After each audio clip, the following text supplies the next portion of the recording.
le quiero dar la bienvenida a un amigo de este espacio que nos va a hablar precisamente sobre esto, a nuestro profe de RI, de Relaciones Internacionales, al profesor Jesús López Almejo, porque a mí me surgió una idea interesante esta semana después de haber visto el debate presidencial, Jesús, el debate que tienen los candidatos de los Estados Unidos. Nos puede parecer a nosotros que es un tema, pues bueno, de Estados Unidos y qué tiene que ver, ¿no? La verdad es que en Estados Unidos se maneja mucho la idea de que Trump es muy cercano al presidente Andrés Manuel López Obrador, que se llevan muy bien, que el mismo presidente Trump le dijo, él es el Juan Trump, que no sé qué. Yo no lo veo así, Jesús, quiero saludarte con esto. Yo lo veo más bien como un Bernie Sanders, un hombre que en ese debate presidencial, pues todo el mundo se le fue encima porque es verdaderamente uno de los únicos hombres de izquierda aquí en los Estados Unidos. Te saludo con mucho gusto, Jesús. Hola, ¿qué tal, Antonio? Un saludo a toda la audiencia de Sin Censura, contento de participar nuevamente con ustedes en este viernes de análisis, en donde vamos a analizar el mundo en un clic. Así es, exactamente esta nueva sección que tenemos con nuestro profe de RI, con Jesús López Almejo, analizar el mundo en un clic. Y es que te comentaba, Jesús, creo que es interesante hacer esta aclaración. En los Estados Unidos sí tenemos dos partidos, ¿no? Tenemos el partido demócrata y tenemos el partido republicano, ¿no? Esa es una realidad. Pero los dos son conservadores, o estoy mintiendo. No es el Partido Demócrata también un partido conservador en sus niveles. Mira, en la política hay que tomar en cuenta que no hay buenos ni malos, sino grupos con intereses que se mueven por, digamos, incentivos de pragmatismo. La verdad es que los individuos, los votantes, tanto en México, en América Latina o en el mismo Estados Unidos, nos hemos desencantado en gran medida con la política porque efectivamente los discursos son maniqueos. Los discursos, las narrativas partidistas siempre pretenden imponernos la visión de que aquel grupo que apoyamos es el bueno. Bueno, ¿para qué? No sabemos, pero es el bueno. Y el otro, el diferente, es el que va a hacer las cosas o va a hacer todo lo posible para que al país le vaya mal. Partiendo de ahí, nuestro desencanto viene cuando votamos por uno u otro partido, uno u otro candidato, y en el grupo de gobierno se da cuenta que se tiene que enfrentar a una serie de agencias dentro de los mismos gobiernos, decía Graham Allison, en donde tiene que gobernar con un montón de detractores dentro de su mismo equipo de trabajo y con los grupos de poder fáctico. Por lo tanto, cuando deja de hacer o no puede hacer con eficiencia lo que históricamente nos había prometido en el discurso, nos empieza a desencantar, pero justamente porque el discurso es pragmático y después la conducta intenta justificarse también de forma pragmática cuando se da cuenta que va a haber elementos de poder que no le van a permitir avanzar. Por eso, Antonio, vemos ahora en Estados Unidos que gente como Bloomberg, millonario, que ya lleva $400 millones invertidos en su propia campaña para ver si alcanza en la carrera de las primarias a Bernie Sanders, que parece que va en la cabeza, y posicionarse en la candidatura para que los 719 superdelegados del Partido Demócrata se decidan por él. Pues básicamente estamos hablando de que se está jugando la nominación en las primarias del Partido Demócrata, cuando apenas hace 10, 15 años fue uno de los principales impulsores del proyecto de Bush, y por otro lado fue uno de los principales opositores al aumento del salario mínimo, que hace parte ahora de la agenda progresista del Partido Demócrata. Entonces, cuando hablamos de pragmatismo en términos de discurso y también en términos del comportamiento de la conducta de actores políticos, a esto me refiero cuando digo que no hay buenos ni malos, sino grupos con interés que se mueven pragmáticamente. Así es, grupos con interés. Y acuérdate también del caso de Hillary Clinton, que en su momento se oponía a los matrimonios entre personas del mismo sexo y que habló, en efecto, de una forma de enfrentar a la inmigración, una forma muy agresiva de enfrentar a la inmigración, en la que verdaderamente estaba ahí en contra de los indocumentados. Cambia el discurso en las elecciones pasadas completamente, y ese es el pragmatismo del que creo que hablas, ¿no? Simplemente están tratando de satisfacer a los electores, pero en la realidad son, y esa es mi opinión, ¿no? Son políticos, ¿no? Y muchos son unos mentirosos, y eso es a lo que voy. ¿Es Bernie Sanders distinto a estos políticos? Porque sí es un hombre de izquierda. Históricamente Bernie Sanders ha sido un hombre de izquierda. Cuando uno lo estudia en la escuela, en la universidad, nos damos cuenta que la única izquierda que ha existido en los Estados Unidos ha sido representada por Bernie Sanders, que en su momento ha sido independiente, luego regresa al Partido Demócrata. Este hombre que vemos en pantalla, profe Jesús López Almejo, ¿este hombre sí es de izquierda? ¿Sí es distinto a los demás? ¿Sí es un político distinto?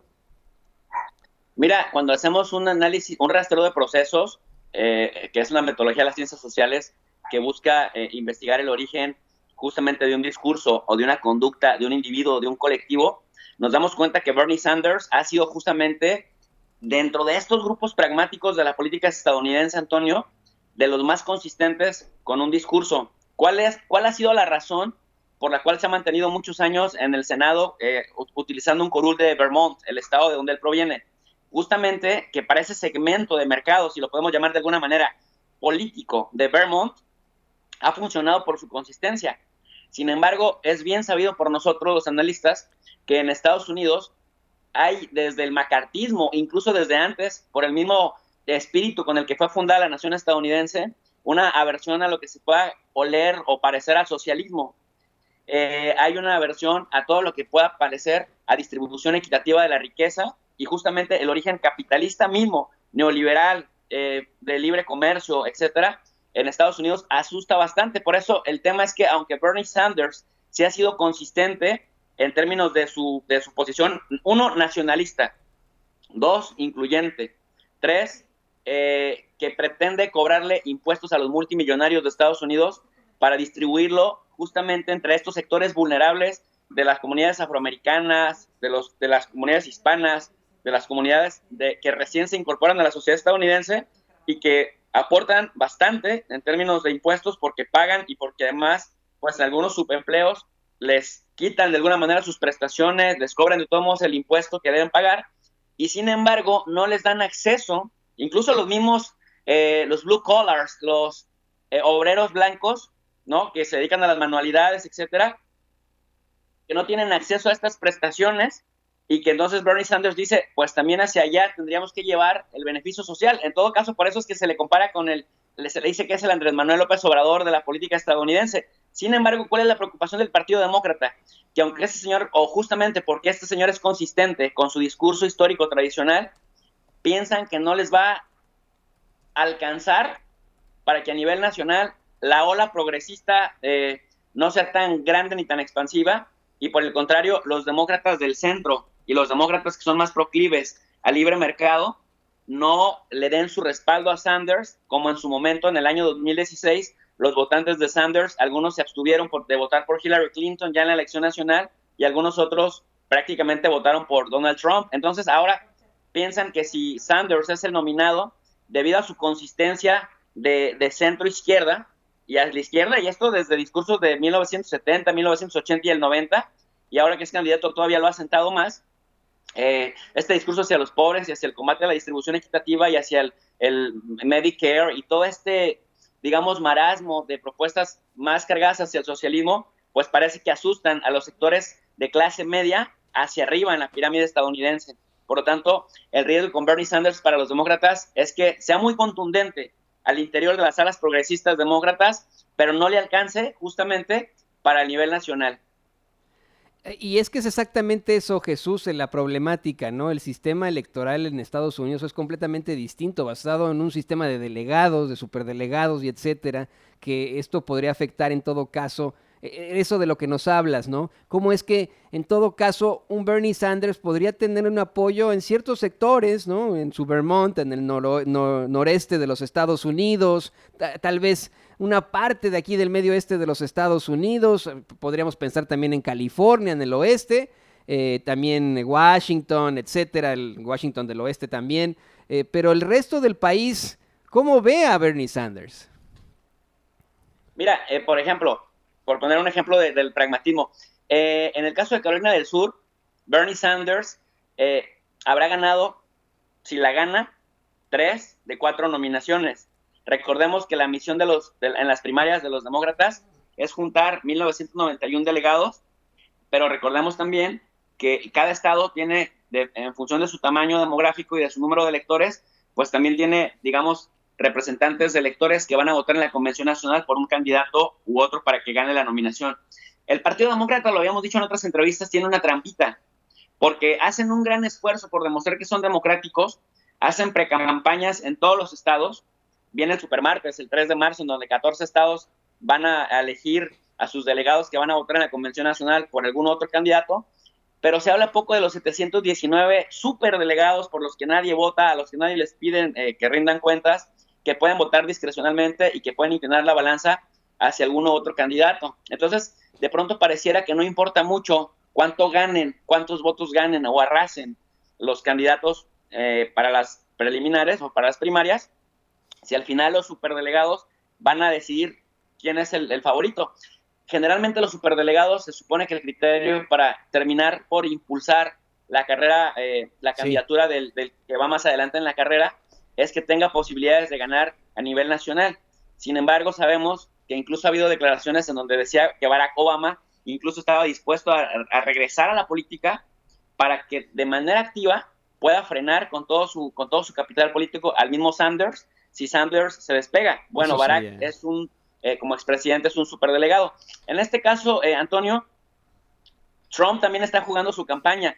En el equipo de Donald Trump han hecho una ecuación, y en esta ecuación ellos ven que tienen grandes posibilidades de ganarle a Bernie Sanders. Es una cosa muy compleja, muy interesante de analizar, porque parece que son los polos completamente opuestos.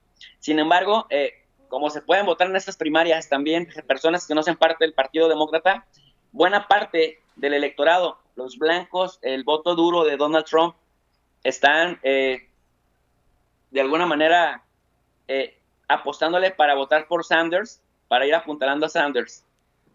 Así es, Jesús. Y bueno, pues qué buen análisis que podemos platicar sobre esto. Esto es extremadamente importante para México. Sabemos que eres un profesor muy ocupado y que de hecho ya te transportas en unos momentos más a muchos compromisos. Recuérdanos, por favor, tus redes sociales para que la gente pueda seguirte, buscarte, leerte y, por supuesto, puedan aprender relaciones internacionales en este esfuerzo que haces completamente gratuito.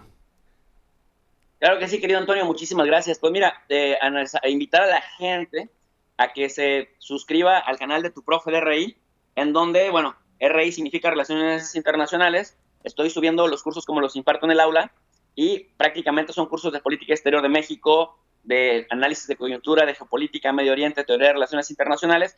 Parece un poco aburrido, pero la verdad es que lo tratamos de hacer en un lenguaje muy simple, en donde el único requisito es que la gente quiera aprender. Si hay interesados o si hay sectores de estudiantiles que quieren profundizar más allá del contenido de la sesión, en la descripción de cada video estoy poniendo las lecturas en un link que los redirecciona a las lecturas en PDF, justamente para que sí sea un curso, digamos, más o menos formal y que la gente pueda tener acceso a un lenguaje técnico si así lo desea. Si solo quiere un lenguaje simple, pues con las reflexiones de cada sesión, basta. Y por otro lado, pues en Twitter me encuentran como JJ López-Almejo, y ahí estamos interactuando a menudo con la gente. Y Toño, decir algo que me está, ya desde hace algunos años llamando la atención, esta visceralidad con la que todo el mundo se dirige en Twitter. De repente parece que todo el mundo necesitamos bajarle 2 rayitas a la violencia verbal, y entonces parte de lo que estoy haciendo ahora es más bien meterle análisis, meterle también números sobre el coronavirus o sobre asuntos de política internacional, de tal suerte que sea una plataforma propositiva más que un escenario en donde todo el mundo se hace la guerra. Exactamente, siempre hay que buscar tener tolerancia y sobre todo academia, investigación, estudios, libros, hablar con propiedad, con decencia y sí, muchas veces con fuerza, pero siempre con los pelos de la burra en la mano. Jesús López-Almejo, nuestro profe de RI, muchísimas gracias como siempre por estas intervenciones. Muchísimas gracias, querido Antonio. Saludos a Ceci, saludos a Vicente Serrano, que está muy activo en Monterrey, a Meme Yamel, a Rafita Herrera, a Don David y a todo el equipo de Sin Censura, que sin duda alguna pues están caminando hacia el impulso del espíritu crítico en este nuevo despertar de las conciencias en el ámbito noticioso. Un abrazo, Antonio, muchas gracias. Un abrazo, profe.